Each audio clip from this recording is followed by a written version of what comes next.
అఖిల ప్రియ గారు.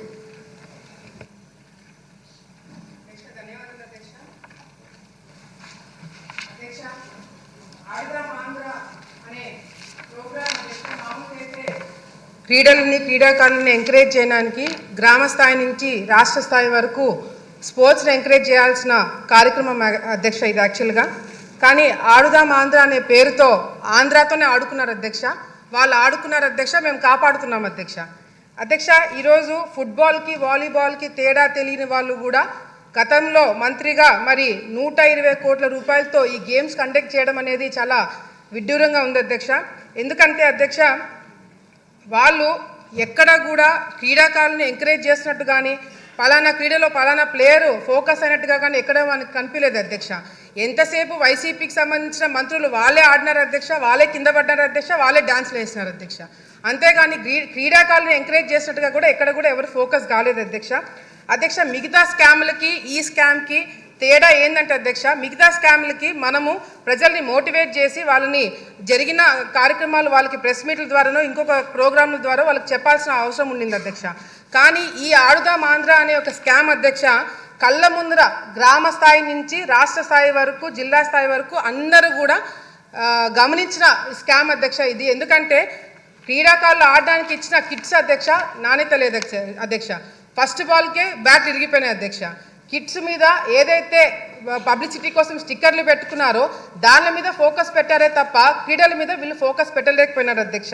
అంతేకాకుండా అధ్యక్ష, ఈ మెయిన్ కాన్సెప్ట్ వచ్చేసి సచివాలయం నుంచి గ్రామ స్థాయి నుంచి మండల స్థాయి నుంచి జిల్లా స్థాయి నుంచి రాష్ట్ర స్థాయి నుంచి గేమ్స్ కండక్ట్ చేసి ఆ గేమ్స్ ద్వారా వచ్చిన వాళ్ళకి food, transport, accommodation, kits, ground arrangements ఇవన్నీ కూడా చూసుకోవడానికి దాదాపుగా 120 కోట్ల రూపాయలు ఖర్చు పెట్టారు అధ్యక్ష.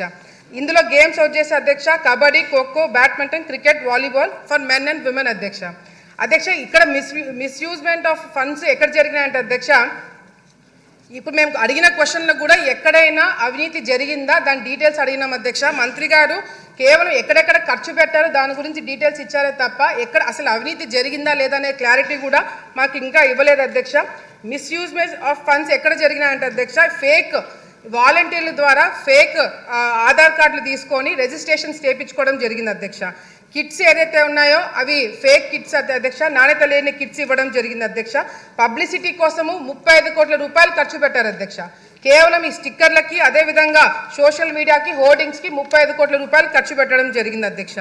విన్ అయిన వాళ్ళకి అధ్యక్ష, ఎవరైతే గెలిచారో first prize, second prize, third prize వాళ్ళకి డబ్బులు ఇస్తామని 12 కోట్ల రూపాయలు ఖర్చు పెట్టారని చెప్పారు అధ్యక్ష. వాళ్ళకి ఇంకా అకౌంట్లలో చాలా మందికి డబ్బులు పడలేదు అధ్యక్ష ఇంతవరకు కూడా. అదేవిధంగా అధ్యక్ష, విశాఖపట్నంలో క్లోజింగ్ సెరమనీ అంటే అధ్యక్ష ఫస్ట్ 2 కోట్ల రూపాయలు శాంక్షన్ చేయించారు అధ్యక్ష. అది సరిపోతున్నట్టు మళ్ళీ ఒక 3-4 కోట్ల రూపాయలు శాంక్షన్ చేయించుకొని అధ్యక్ష చాలా పెద్దగా చేశామని చెప్పి మరి వాళ్ళ రిపోర్ట్లోనే లేజర్ షోస్ అంటే అధ్యక్ష ఫారెన్ నుంచి ఆర్టిస్టులను పిలిపించారు అధ్యక్ష. మరి ప్రైవేట్ సెక్యూరిటీని పెట్టుకున్నారంట అధ్యక్ష. మన రాష్ట్రంలో మన కళాకారులు ఉండగా ఇతర దేశాల నుంచి కళాకారులు ఎందుకు పిలిపించారనేది కూడా మాకు కూడా అర్థం కావట్లేదు అధ్యక్ష. మరి అదేవిధంగా ప్రైవేట్ సెక్యూరిటీ ఎందుకు పెట్టుకున్నారో అర్థం కావట్లేదు అధ్యక్ష. గవర్నమెంట్ ప్రోగ్రామ్కి ప్రైవేట్ సెక్యూరిటీ వాళ్ళని ఎందుకు నియమితం చేసుకున్నారనేది కూడా క్లారిటీ ఇవ్వాల్సిన అవసరం ఉంది అధ్యక్ష. వీళ్ళు ఇచ్చిన ఫైనల్ రిపోర్ట్లోనే అధ్యక్ష విలేజ్ సచివాలయంలో 15,000 సచివాలయంలో పార్టిసిపేట్ చేస్తే 35 లక్షల మంది ఆడియన్స్ చూడడానికి వచ్చారంట అధ్యక్ష.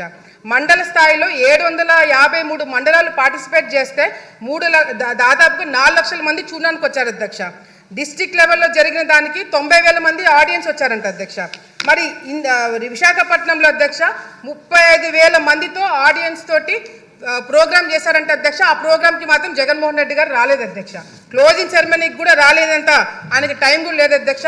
అంతేకాకుండా అధ్యక్ష, నేను శాప్ చైర్మన్ గారు మరి రవి నాయుడు గారితో మాట్లాడారు అధ్యక్ష. నేను ఆయనతోటి మాట్లాడినప్పుడు కూడా ఆయన ఒకటే ప్రశ్న అడిగినారు అధ్యక్ష, విశాఖపట్నంలో కండక్ట్ చేసిన గేమ్స్ ఏవైతే ఉన్నాయో దానికి పార్టిసిపేట్ చేసిన వాళ్ళు ఎంతమంది, విన్నర్స్ ఎంతమంది, వాళ్ళ ఆధార్ కార్డులు ఏంటి, వాళ్ళ డీటెయిల్స్ ఏంటి, వాళ్ళ అకౌంట్లో డబ్బులు పడ్డా లేదా అని చెప్పి అడిగితే అధ్యక్ష ఆయన చైర్మన్గా ఎక్కక ముందే రికార్డ్స్ అన్ని డిలీట్ అయినాయని చెప్పి చెప్పడం జరుగుతుంది అధ్యక్ష.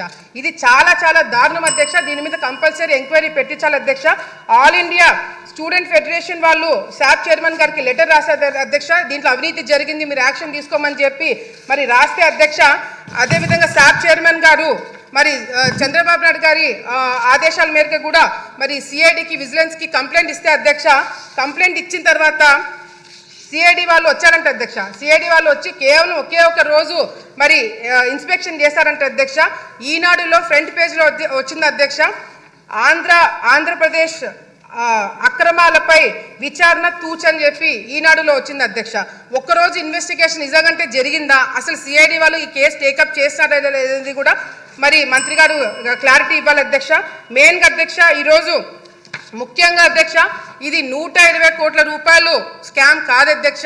దాదాపుగా మాకు వచ్చిన ఇన్ఫర్మేషన్ మేము డెప్త్గా వెళ్ళి కనుక్కుంటే అధ్యక్ష, దాదాపుగా 400 కోట్ల రూపాయలు స్కామ్ జరిగిందనేది కూడా బయటికి వస్తుంది అధ్యక్ష, ఎంక్వైరీ పెట్టిస్తే. ఎందుకంటే కేవలము శాప్ తరపు నుంచి, స్పోర్ట్స్ అథారిటీ నుంచి కాకుండా అధ్యక్ష, డిస్ట్రిక్ట్ ఫండ్స్ కూడా దీనిలో వాడినారని చెప్పి మాకు ఇన్ఫర్మేషన్ వచ్చింది అధ్యక్ష. దీని మీద దృష్టి పెట్టాలని చెప్పి కూడా కోరుకుంటూ, మరి వైసీపీ నాయకులు బయట వాళ్ళ కొద్దీ వాళ్ళే క్లీన్ చిట్లు ఇచ్చుకుంటున్నారు అధ్యక్ష. అవినీతి జరగలేదని వాళ్ళే ప్రెస్ మీట్లు పెట్టుకొని చెప్పుకుంటున్నారు అధ్యక్ష. దీని మీద మంత్రి గారు క్లారిటీగా అవినీతి జరిగిందా లేదా, లేకపోతే ఎంక్వైరీ పెట్టిస్తున్నారా లేదా అనేది కూడా క్లారిటీగా చెప్పాలని చెప్పి కూడా కోరుకుంటున్నారు అధ్యక్ష. ధన్యవాదాలు. ఒక 1.5 monthలో ప్లాన్ చేసుకుంటున్నాము. అది వచ్చిందంటే రిలీజ్ అయితే ఫండ్స్ ఫస్ట్ ఈ ఫుడ్ ప్రాసెసింగ్లో ఉండే ఇన్సెంటివ్స్ అన్నీ క్లియర్ చేయాలనే ఉద్దేశం ఉంది. ఎందుకంటే ఇది జాబ్ జనరేషన్ చాలా ఎక్కువ ఉంటుందనే ఉద్దేశంతో అదొక ప్లాన్ ఉంది అధ్యక్ష. అలాగే సార్ చెప్పారు అవేర్నెస్ ప్రోగ్రామ్స్ తీసుకుపోవాలా, డీటెయిల్గా ఈ ఇన్సెంటివ్స్ గురించి క్లారిటీ ఫార్మర్స్కి కానీ లేకపోతే ఫుడ్ ప్రాసెసింగ్ చేసే ఇండస్ట్రీస్కి వాళ్ళకి అందరికి కూడా తెలియాలని చెప్పడం జరిగింది. అది కూడా ఖచ్చితంగా మేము మా సిఇఓ గారు మాట్లాడడం జరిగింది. June 25 లోపల అన్ని జోన్స్లో, అన్ని డిస్ట్రిక్ట్ హెడ్ క్వార్టర్స్లో ప్లాన్ చేసి బాగా అవేర్నెస్, అంటే ఇక్కడ మన స్టేట్ గవర్నమెంట్ ఇన్సెంటివ్స్ ఏమి, సెంట్రల్ గవర్నమెంట్ ఇన్సెంటివ్స్ ఏమి ఉందని చెప్పి తీసుకోపోవాలనే ఉద్దేశం ఆల్రెడీ ప్లాన్ చేయడం జరిగింది. అలాగే నేషనల్ ప్రీమియర్ ఇన్స్టిట్యూట్ వీళ్ళతో MOU చేశాం అధ్యక్ష. వాళ్ళు టెక్నికల్ పార్ట్నర్స్, ఎందుకంటే సభ్యులు చెప్పినట్లు వన్ ఆఫ్ ద బెస్ట్ పీపుల్ని తీసుకొని రండి, తీసుకొని వస్తే అవేర్నెస్ బాగుంటుంది, ఫుడ్ ప్రాసెసింగ్ యూనిట్స్ ఇంకా ఎక్కువ శాతం పెట్టేదానికి అవకాశం ఉంటుందన్నారు. కాబట్టి వీళ్ళతో ప్రీమియర్ ఇన్స్టిట్యూట్తో కూడా MOU చేసాం. అదే కాకుండా సభ్యులు ఇంకా ఎవరన్నా చెప్తే వీళ్ళు బెటర్ ఉన్నారు అని చెప్తే వాళ్ళతో కూడా మాట్లాడి గ్యారంటీ వాళ్ళతో కూడా టైఅప్ చేసుకునే దాంట్లో ఉంటామని చెప్తున్నాం. అలాగే ఆర్గానిక్ ఫార్మింగ్ గురించి చెప్పడం జరిగింది. ఈ ఆర్గానిక్ ఫార్మింగ్ ఏమో అగ్రికల్చర్ మినిస్టర్ గారితో కూడా కోఆర్డినేట్ చేసి ఇంకా పెద్ద ఎత్తున ఏ రకంగా తీసుకోపోవాలా ఆర్గానిక్ ఫార్మింగ్, ఎందుకంటే ప్రతి ఒక్కరికి హెల్త్ పైన కాన్షియస్ పెరిగిపోయింది. కాబట్టి ఖచ్చితంగా will work out on how to improve organic farming విషయంలో మా శాఖ నుంచి, అగ్రికల్చర్ శాఖ నుంచి will plan out on this. తర్వాత బనానా, పపాయ, అక్వా ఇవన్నీ కూడా ఈ వేరియస్ ప్రోడక్ట్స్ ఐడెంటిఫై చేసినారు. ఎస్పెషలీ బనానా చెప్తే ఈ మధ్యలోనే అనంతపూర్ డిస్ట్రిక్ట్లో కూడా హెవీ గ్రోత్ ఉంటుందని చెప్పి అక్కడ కూడా ప్రాబ్లం ఫేస్ చేస్తూ ఉండి ఎక్స్పోర్ట్ చేయాలంటే అక్కడ కూడా మేము మాట్లాడి రీఫర్ కంటైనర్స్తో సెంట్రల్ గవర్నమెంట్ వాళ్ళతో మాట్లాడి, అంటే కన్సర్న్ కాంకర్డ్ వాళ్ళు తీసుకోపోతారు అధ్యక్ష, వాళ్ళతో కూడా ప్లాన్ చేసి షిప్మెంట్స్ ఏదైతే ట్రాన్స్పోర్టేషన్కి ఎంత ఈక్వల్ అవుతుంది ట్రక్స్లో, ఇది రీఫర్ కంటైనర్లో కూడా అదే ఈక్వల్ అవుతూ ఉంది. దాని తగ్గట్టుగా తీసుకుపోయినాము. ఐ థింక్ కలెక్టర్ గారితో కోఆర్డినేట్ చేసి ఒక ట్రైన్ 2 trains కూడా తీసుకుపోవడం జరిగింది. So we're working towards it. ఒక టార్గెట్ ఉంది. ఖచ్చితంగా ఈ ఇన్సెంటివ్స్ మనం టార్గెట్ పెట్టుకొని స్పెషలైజ్డ్ పీపుల్ని తెచ్చుకొని will work out on it. Thank you.